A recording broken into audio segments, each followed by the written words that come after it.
Good day mga Filipino EDC enthusiasts. So tulad ko, ang date is April 8, 2022. Ang topic natin today is what is your EDC? Comparing this video with others na who show their EDC gear, syempre subjective yun, ano? Pero basically ang topic is kung ano yung mga tools and gadgets na dala-dala nila parate on a daily basis, hence nga EDC, no? But I'd like to share with you this method that I use. I would call it modular EDC kasi sa mga pang-araw-araw na ginagawa ko, yes, meron akong EDC na dala or meron akong set of EDC na dala, pero on a day-to-day basis mapapansin ko rin naman kung ano ang specific na kailangan ko para sa particular na araw na to. Okay, sige. Start na natin. It starts with this small pack. Okay? Salamat. Well, huwag na lang natin, siguro, no? Thank you na lang rin sa brand na ito, no? Just saying na you could pick anything, but well, like I said, let's start with this pack. Ang laman ng ang nature ng pack na to is that on a day-to-day basis, meron akong basic pack na dala sa loob ng bag ko. This is about a 2-liter bag from the brand is Crookspec. Ang intention ko is to have my gear stowed na in such a way na pag binuksan mo yung bag mo, hindi siya mukhang kalat, pero organized siya. Okay?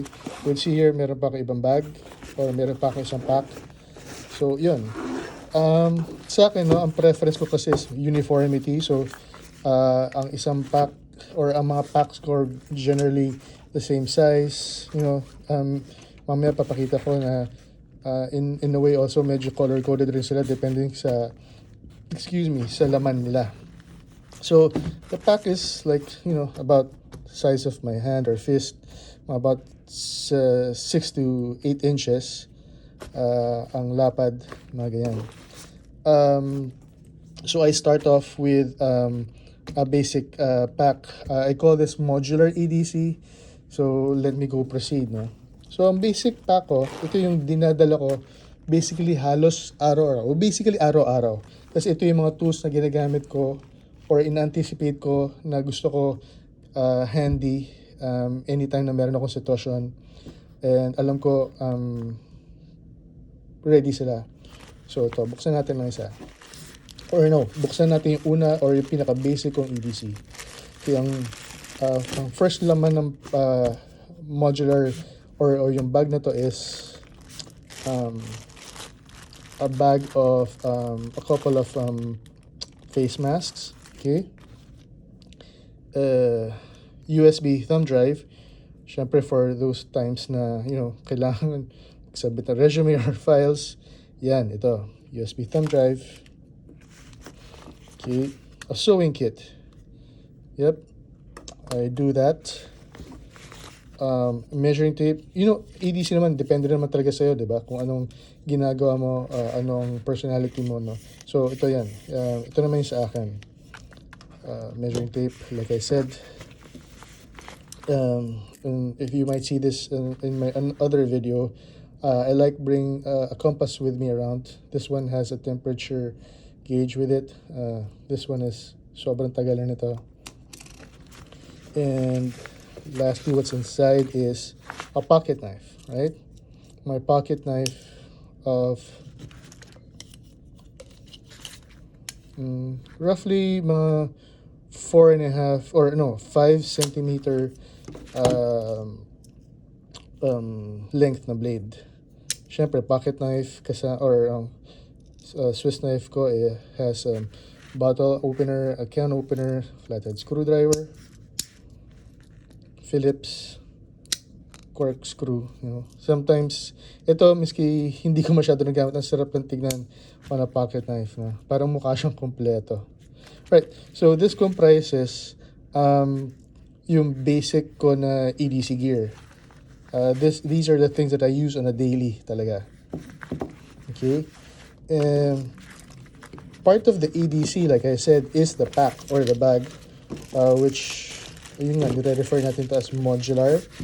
Aside from this, the pack itself serves a purpose.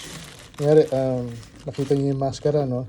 Halimbawa, nasa labas ako at kakain ako, yung maskara ko na sinusot, dito ko lang muna ilalagay temporarily para at least secure siya, safe siya, and,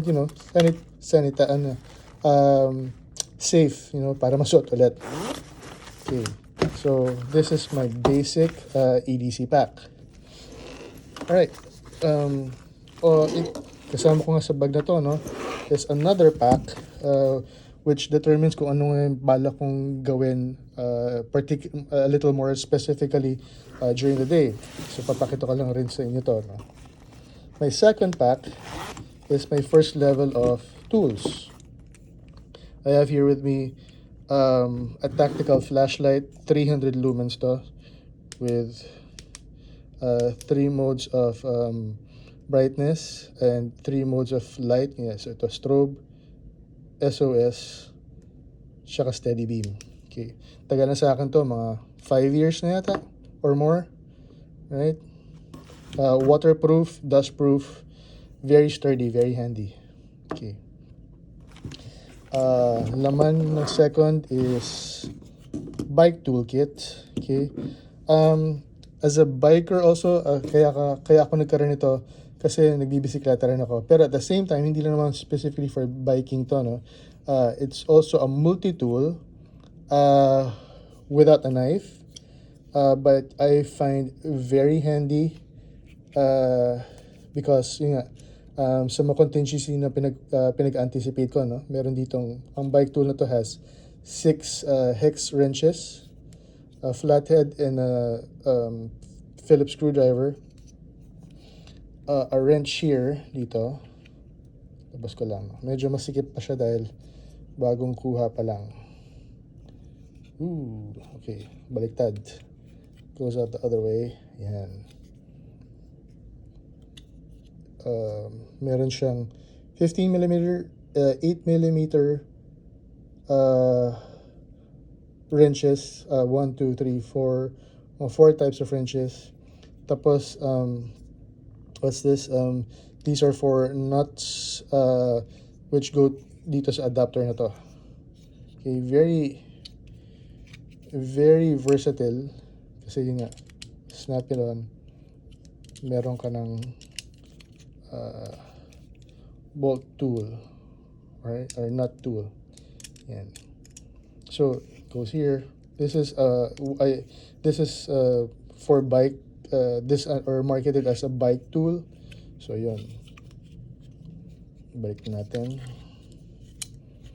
Okay. And my first level of tools also, I bring with me a plumber's tape. Good siya, of course, siyempre for sealing and for binding also. Matibay siya. And the last in my tool, modular bag or the bag, is a heavy duty Inco brand na snap-off blade knife, right? 18mm by 100, tibay siya.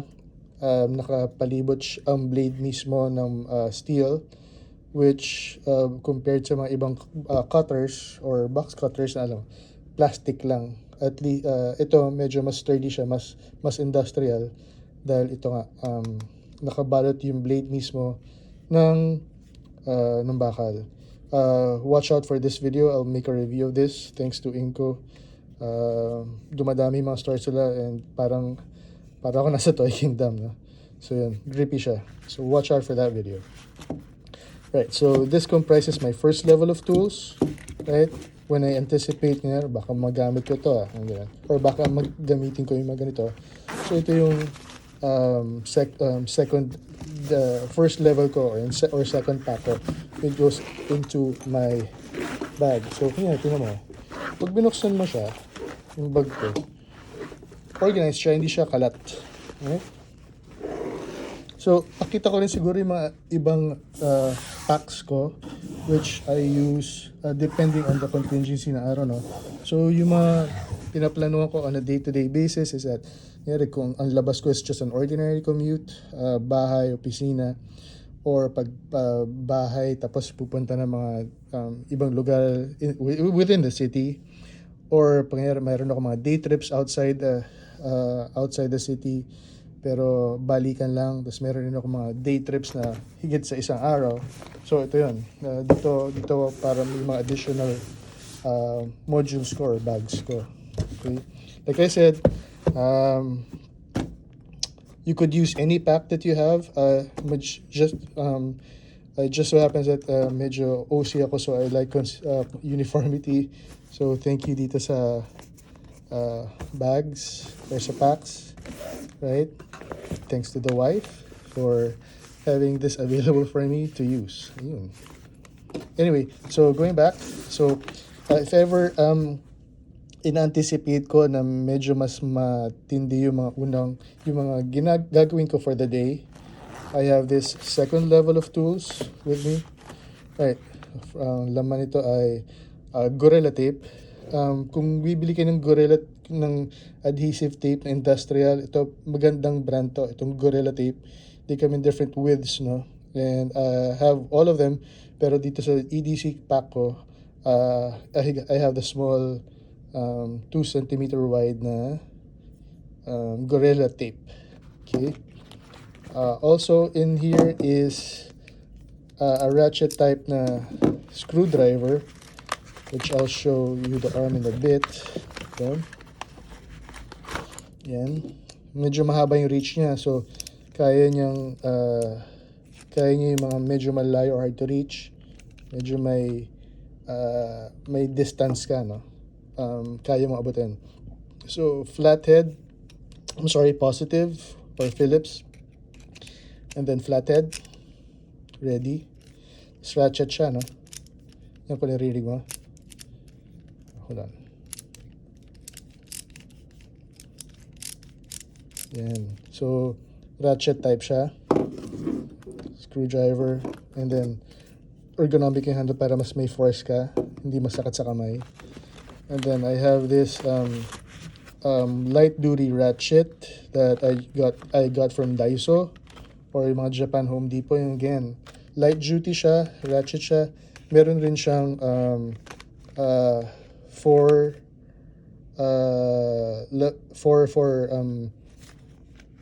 adapters for bolts, so 6, 8, 10, 12 millimeters. So meron siyang hex bits for flathead and positive or Phillips. Okay. Ito mga mura lang yan, mga 80 pesos, kaya ayos, sulat. And then pag mas heavy duty yun, plier based multi-tool. Saw this in my other video, the SOG power play, right? So yun, pag medyo heavy duty na yung mga gagamitin ko, okay, lalabas ko na tong dala-dala ko na tong second pack ko of second bag ko. Like I said, even the bag itself has a use. Pwede mo ilagay dito yung mga kung ano mga ginagamit ko, at least para ma-secure kung ano mga binubuting-ting. Yan. So yan. Okay, balik lang natin. Madali lang siya i-pack. Pack away. Hold on. There we go. There. Yeah. Oh, this one is a demagnetizer para nga doon sa screwdriver. Okay.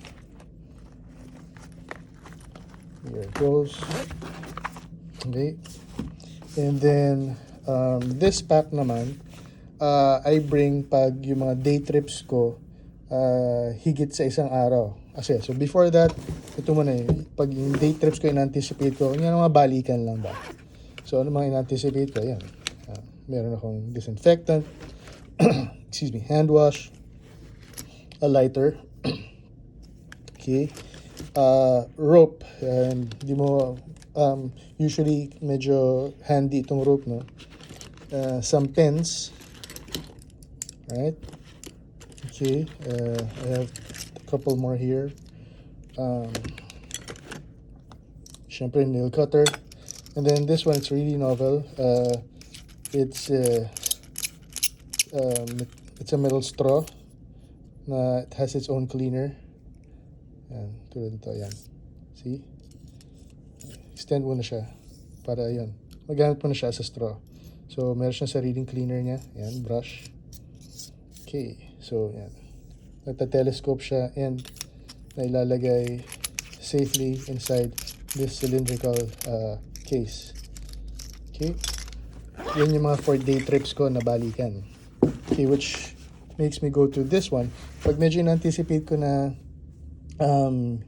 matatagalan ako or hindi ako uuwi kagad, will take me 1 day or 2 days out, I have with me here my, ooh, wow, hold on. Ayan, may ilaw. I have with me my power banks para sa mga cellphone charger ko at other devices. So let me just turn this off.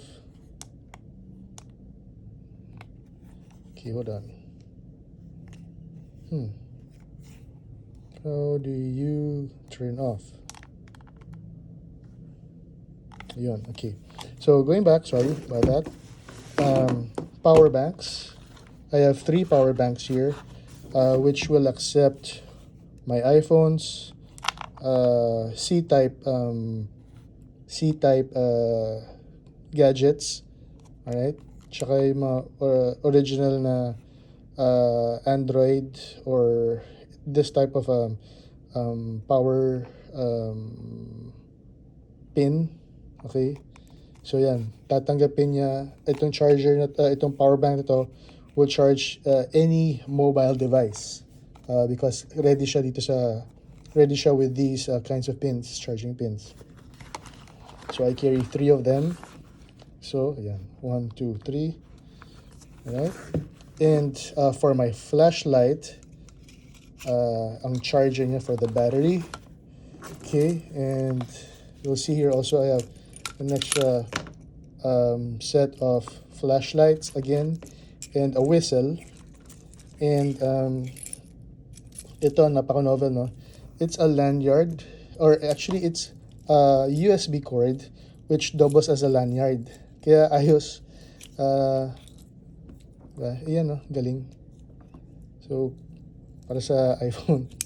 So, necklace siya. Pwede ka mag-data transfer sa labas. Okay, pag hindi kaya ng over the air. Okay, so pag higit ako sa isang araw, yan, dala-dala ko to.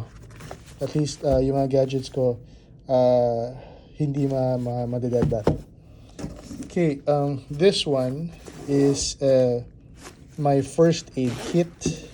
Okay, it has in here, let's see what's in here. This one is my oximeter. Right? It measures yung blood oxygen level mo sa daliri. I'm sure you've seen this many times, no? Check mo sa daliri mo.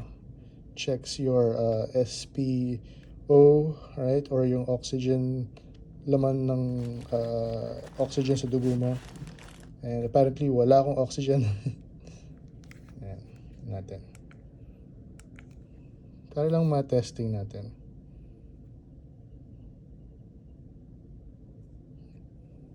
Okay. Yun, hindi pala kasi nakibabasa. Right? Yun. Basa muna niya. Oh, later na yan, no? This one works. Believe me. Anyway, I have here a set of gauze pads, 2-inch gauze pads, betadine, skin tape, cotton balls, saka yung aking medical shears by Leatherman. Ayan. Ba, Stig. Happy purchase dito. Ayan. You could see this also in my other video featuring this one. I'll show this, I think soon gagawa na lang rin ako, mag-up na rin to. So yun, this comprises my first aid pack. And papakita ko, ang intention ko dito is that, everyday carry, araw-araw mo dala, pero medyo modular in a way na nag-elevate na yung capacity mo to carry, hence yung effectivity mo sa labas, outside. When you reach inside your bag, it's very organized, and may intention talaga siya. So yun, very efficient ang pagpapack. And yeah, see, all fits here in my 2-liter bag. Well, I'm just sharing with you kasi you might also have this put this back here. This might also be useful sa inyo para lang rin ma-anticipate mo rin kung ano mga pwede mong bitbitin, at hindi lang ka nalilimita sa kung anong dala mo sa primary or basic pack mo. So yeah, so yun naman ang aking take on your EDC pack. My take on it is that my method, which is not mine, I'm just saying na sinishare ko na pwede nyo rin gawin to depending on your lifestyle, is that you could have your own system of packing, or having a modular system of everyday carry. So yan, hold on, let me just close this up. There, see? So I hope you like this video that I shared, and sa mga ka-everyday na kabitbit or mga Filipino EDC enthusiast, sana nagustuhan niyo yung video. Like and share. Ingat kayo.